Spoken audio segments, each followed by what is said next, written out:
তাদের জন্য একটা সুসংবাদ হলো তারা বিএমইটি কার্ড লাইসেন্স পাচ্ছে, কিন্তু একটা শর্ত দিয়েছে, সেটি হলো লিখিত দিতে হবে যে সৌদি গিয়ে কিছু হলে ওনারা দায় নেবে না।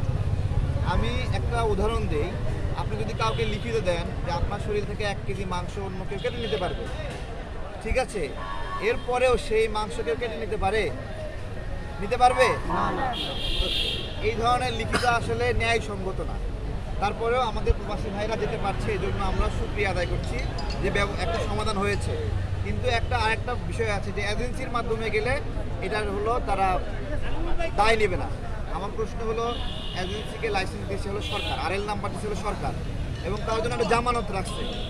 এই জামানতটা কেন রাখছে? কোনো প্রবাসী ক্ষতিগ্রস্ত হলে ওই জামানত থেকে কাইটে নিয়ে তাকে দিতে পারে, এই জন্য বড় একটা জামানত রাখে। তাহলে এই জামানত যদি রেখেই থাকে তাহলে এই ধরনের কথা আমরা মানি না যে এজেন্সি দায় নেবে না।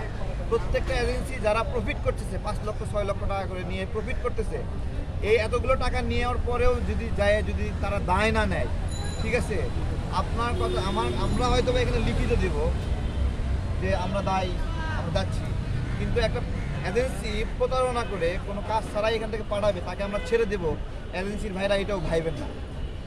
ওইটার মতোই যে 1 কেজি মাংস কাটে নেওয়ার দলিল দিলেও 1 কেজি মাংস কাটে নেওয়া যায় না আসলে মানুষের শরীর থেকে। আমাদের প্রবাসী ভাইদের ক্ষতির বিষয়ে যদি ক্ষতিগ্রস্ত হয়, যে সকল এজেন্সি দায় নেবে না, সেটাও আমাদের দেখবো ইনশাল্লাহ। আর একটা কথা বলি, বিএমইটি কর্তৃপক্ষ অনেকদিন ধরে নাটক করতেছে, শুধুমাত্র সৌদি আরবের না। আমার কথা হলো, বিদেশ যাওয়ার ক্ষেত্রে বিএমইটি কর্তৃপক্ষ কার্ড দেওয়া ছাড়া আর কি দায়িত্ব পালন করে জিজ্ঞাসা করতেছি। তারা কি এই ভিসাটা এনে দেয় না? তাহলে একটা প্রবাসী কষ্ট করে ভিসা পায়, একটা কার্ড দিবে। অনেকে আবার ওই যে ইউরোপে যাওয়ার ক্ষেত্রে এই ধরনের এটা খুব করতেছে যে অমুক দেশে এরকমভাবে কাজ নিয়ে অন্য জায়গায় চলে যায়। আরে ভাই, এক জায়গায় ভালো কাজ পালে সেই প্রবাসী ভাই চলে যাবে এক জায়গা থেকে আরেক জায়গায়, যাবে না? ওইটা কি বিএমইটি বিচার করবে নাকি?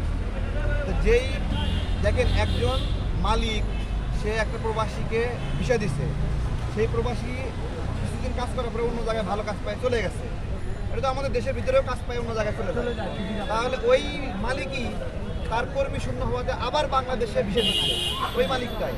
তাহলে বিএমইটি সমস্যা মালিক তো কান্নাকাটি করতেছে না, বিএমইটি কেন কান্নাকাটি করে? এগুলো নিয়ে আমরা অনেক দিন ধরে কান্নাকাটি করছি। আসলে এই জায়গাটা যে সংস্কারের কথা বলি না, এই জায়গাটা আগে ধরে সংস্কার করা হচ্ছে। কারণ 18 সালে আমরা যখন আন্দোলন, আজকে আমি আসার কারণ হলো 18 সালে যখন আমরা মুভমেন্ট করছিলাম, সেই মুভমেন্টের সময় আমাদের আন্দোলনকারীরা না খেয়েছিল, সেই সময় সাপোর্ট দিচ্ছিল আমাদের প্রবাসী ভাইয়েরা।